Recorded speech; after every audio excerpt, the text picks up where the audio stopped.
حدیث نمبر ہے 653. اس کا ہم بس مفہوم ذکر کر لیتے ہیں. نبی پاک صلی اللہ علیہ وسلم کی صاحبزادی ام کلثوم کا جب وفات ہوئی تو آپ صلی اللہ علیہ وسلم جنازے پہ پہنچے. یہ وہ وقت تھا جب نبی پاک صلی اللہ علیہ وسلم جنگ بدر کی فتح یا کامرانی کے ساتھ ہم کنار ہو کے مدینہ لوٹے تھے.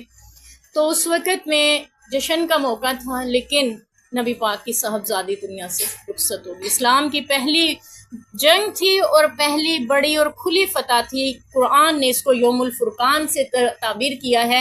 اتنی بڑی فتح کے وقت نبی پاک صدمے سے گزر گئے. تو اس وقت میں آپ صلی اللہ علیہ وسلم نے، یعنی اس حدیث کا مفہوم ہمیں یہ ملتا ہے کہ ابو طلحہ رضی اللہ عنہ تھے جنہوں نے ان کی بیٹی کو قبر میں اتارا. یہ کوئی محرم نہیں تھے. اس سے ہمیں پتہ چلا کہ نامحرم بھی خواتین کو قبر میں اتار سکتے ہیں، نامحرم بھی کندھا دے سکتے ہیں، جنازہ لے جا سکتے ہیں، پڑھا سکتے ہیں اور قبر میں اتار سکتے ہیں. بہتر یہ ہے کہ اپنے محرم ہوں، جنازہ پڑھانے والے، جنازہ لے جانے والے، لحد میں اتارنے والے. اگر آپ کو یہ سعادت مل جاتی ہے تو کتنے بڑے نصیب کی بات ہے کہ آپ کا بیٹا آپ کا جنازہ پڑھا رہا ہوگا. جس تڑپ کے ساتھ وہ دعا آپ کے لیے مانگے گا کوئی اور تو نہیں مانگ سکے گا. مولوی صاحب کو تو آپ کے مرنے یا آپ کے جانے کے لیے وہ دکھ اور صدمہ نہیں ہے نا جو آپ کی اولاد کو ہوگا. ٹھیک ہے، آپ کے بھائی، آپ کے والد، آپ کا کوئی قریبی، آپ کے شوہر اگر آپ کے لیے جنازہ پڑھا رہے ہیں، ان کی دعا میں اور تڑپ میں اور عام کوئی مولوی صاحب پڑھا رہے ہیں، اس میں بہت فرق ہوتا ہے. اس لیے ایسی مائیں بننے کی ضرورت ہے جو اپنی اولاد کو اس قابل بنا سکیں کہ وہ ان کا جنازہ پڑھا سکیں. اور اپنی بیٹیوں کو، ہم بیٹیاں ہیں اپنے ماں باپ کی، ہمارے ماں باپ نے ہمیں سلائی کورس کروا دیے، لیکن کفن کیسے سلائی کرنا ہمیں نہیں پتا. دنیا سے ماں چلی گئی تو اسے غسل کیسے دینا ہے ہمیں، وہ ماں جس نے ہمیں بچپن میں پتہ نہیں کتنی بار نہلایا ہوتا ہے، آج اس کو نہلانے کی ضرورت پیش آئی تو ہمیں پتہ ہی نہیں ہوتا کہ ہم نے اسے نہلانا کیسے. تو اللہ کرے ہم یہ سب سیکھ سکیں، اپنوں کو ہم اپنے ہاتھوں ان سعادتوں کے ساتھ رخصت کر سکیں. جو غسل ایک بیٹی اپنی ماں کو دے گی احساس کے ساتھ، کوئی اور تو نہیں دے سکتا نا ویسے.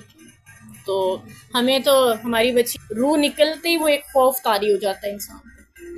اس سے پہلے وہی رشتے ہوتے ہیں، آپ ان کو دیکھ کے جی رہے ہوتے ہیں، ان کے بغیر جینے کا تصور نہیں کر رہے ہوتے، مرنے کی دیر ہوتی ہے، اسی سے خوف آنا محسوس ہوتا ہے، پورا ہوتا ہے انسان کو. تو یہ اسی وجہ سے ہے کہ ہم موت کے تذکرے نہیں کرتے، ہم موت کی بات نہیں کرتے، میت کی بات نہیں کرتے، اور الٹا وہ چیزیں دیکھتے ہیں جو ہمیں ویڈیوز میں دکھایا جاتا ہے کہ روحیں واپس آ رہی ہیں، اپنے قاتلوں کا بدلہ لے رہی ہیں، ان کو یہ ایسا کچھ نہیں ہوتا. جو روح نیک ہے وہاں ثواب پا رہی ہے، جو بری ہے وہ عذاب میں مبتلا ہے. واپس کیسے آ سکتی ہے دنیا؟ اگر اتنی طاقتور ہوگی آگے اپنے بدن میں نہ داخل ہو جائے. ٹھیک ہے، تو یہ الگ ہی ہمیں وسوسے اور وہموں میں ڈال دیا جاتا ہے کہ اگر میت رات رہ گئی ہمارے گھر تو ہمارے گھر میں پتہ نہیں کیا ہو جائے گا. ٹھیک ہے، کبھی کبھار ہوتا ہے میت کو رکھنا پڑ جاتا ہے رات، کچھ عزیز رشتہ داروں کی شمولیت ضروری ہوتی ہے ان کے لیے، تو اس پہ بھی ایک خوف دلایا جا رہا ہوتا ہے. رات کو لڑکیاں نہ جائیں میت کے پاس، تو یعنی ان سے برداشت نہیں ہوگا یا کچھ بھی ایسا. تو بات یہ ہے کہ تو اپنوں کو چاہیے ہم اس قابل بنا کے جائیں کہ وہ ہمارا جنازہ پڑھ سکیں، لحد میں اتار سکیں، ہمارے جنازے کو کندھا دے سکیں اور بعد میں ہمارے لیے دعائے مغفرت کر سکیں. اور ہم بھی اپنے جو دنیا سے جا چکے ان کے لیے بخشش کی دعائیں مانگنے والے بن سکیں. تو یہ یعنی ہمیں اتنا سا تو اپنے دین کو ضرور سیکھ لینا چاہیے. ٹھیک ہے، کوئی رخصت ہو رہا ہے تو کیسے رخصت کرنا ہے، اور رخصت ہونے کے بعد اس کے لیے دعا کیسے کرنی ہے. تو اپنوں کو غسل دینے کا ہمیں طریقہ آنا چاہیے، میت کو غسل کیسے دیتے ہیں اور میت کو کفن کیسے پہناتے ہیں. اور اس میں یہ بات بھی پیچھے وہ جو ہم نے پڑھی تھی نا ایک حدیث کے، صحابی رسول نے وہ چادر مانگ لی تھی جو میرے نبی کو ایک خاتون نے تحفے میں دی تھی بن کے اپنے ہاتھ سے. آپ صلی اللہ علیہ وسلم نے زیب تن فرمائی تو اس نے کہا تھا کہ اللہ کے رسول مجھے دے دیں. آپ نے عنایت فرما دی تو صحابہ نے ان کو کہا کہ تم نے ایسا کیوں کیا؟ پتہ بھی نبی پاک کسی کا سوال رد نہیں کرتے. تو اس نے کہا تھا کہ خدا کی قسم میں نے صرف یہ چاہا کہ یہ میرے کفن کے کام آ جائے، یعنی مجھے اس میں کفنایا جائے، کفن دیا جائے. تو پھر اس شخص کی جب وفات ہوئی تو اسی میں اس کو کفن دیا گیا. اس سے ہمیں یہ پتہ چلتا ہے کہ اپنا کفن بھی آپ تیار کر کے رکھ سکتی ہیں. یہی وجہ ہے کہ ہمارے کچھ جب وہ مدینہ پاک سے آتے ہیں تو وہاں سے کفن لے کے آتے ہیں. اور ان کی خواہش یہ ہوتی ہے کہ پتہ نہیں مدینہ میں دفن ہونا نصیب ہے یا نہیں، کفن تو وہاں کا مل جائے۔ اور بعض یہ بھی کرتے ہیں کہ اسے زمزم کے پانی میں بھگو کے خشک کر کے لاتے ہیں تاکہ اس میں زمزم کی برکات بھی شامل ہو جائیں۔ اپنی اپنی عقیدتیں ہیں، جو وہاں جائیں زمزم خود پئیں، خود میں جذب کر لیں اور خود وہاں اس کی برکات پائیں، یہ بھی اہم ہے۔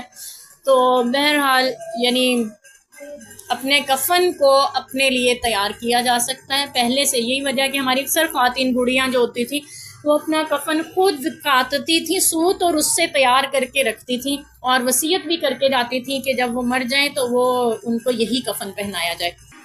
تو نامحرم بھی قبر میں اتار سکتے ہیں، کفن بھی دے سکتے ہیں، جنازہ بھی پڑھا سکتے ہیں، کندھا بھی دے سکتے ہیں، لیکن بہتر یہ ہے کہ یہ سارے کام آپ کے اپنے سر انجام دیں، اور آپ اپنا کفن بھی خود تیار کر کے رکھ سکتے ہیں، اور اپنے لیے وصیت ضرور تیار کیا کریں۔ لڑکیوں کو تو یہ ہوتا ہے کہ ہم کیا وصیت کریں، ہماری کون سی پراپرٹی ہے، ٹھیک ہے۔ یہ وصیت بھی تو ہو سکتی ہے کہ میری میت پہ نوحہ بین نہ کریں۔ اپنے معاشرے میں ہمیں پتہ ہوتا ہے کہ ہمارے گھر میں کیا کیا رواج ہیں، ان ساری رسموں سے آپ اگر روک کے چلے جاتے ہیں یا وصیت کر جاتے ہیں رکنے کی تو آپ پہ گناہ نہیں ہوتا۔ یہی وجہ ہے کہ اگلی حدیث جو ہم پڑھ رہے ہیں اس میں یہ ہے کہ گھر والوں کے رونے کی وجہ سے میت کو عذاب ہو رہا ہے، ٹھیک ہے۔ اس کی تفصیل ہم پڑھتے ہیں انشاءاللہ۔